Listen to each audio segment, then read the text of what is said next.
So Sonya Massey, someone from Illinois, an unarmed black woman, was shot the other day in her home by a deputy sheriff. The deputy has since been charged with murder. You've said police would get immunity from prosecution if you win. Why should someone like that officer have immunity, in your opinion? Immunity? Immunity. I don't know the exact case, but I saw something, and it didn't look good to me. It didn't look good to me. Are you talking with the water, right? Yeah. Well, police unions are not backing this person either. Okay. But again, why would they're going to be charging the officer? I guess they're charging the officer. So why should he receive immunity?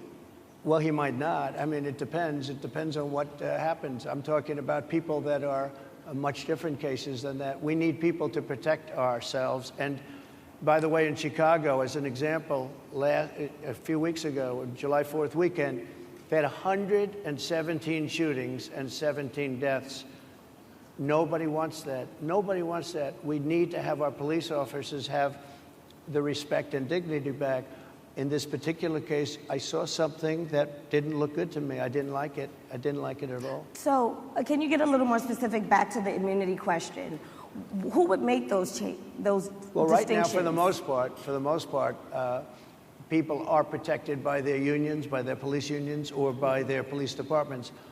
But I'm saying if I felt, or if a group of people would feel that somebody was being unfairly prosecuted because the person did a good job maybe with crime, or made a mistake, an innocent mistake. There's a big difference between being a bad person and making an innocent mistake. But if somebody made an innocent mistake, I would want to help that person. What would those exceptions be? What would determine an innocent mistake? You go after somebody, and it's a very close call, and it's very dangerous. And you know, they have the policeman's life and woman is a very difficult thing, because sometimes you have less than a second to make a life and death decision, and sometimes very bad decisions are made.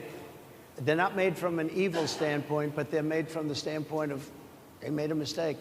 So I want to follow up really quickly. I find it interesting because you do talk about reining in prosecutors, especially when it comes to prosecutors that are prosecuting you. Why doesn't that skepticism apply to law enforcement?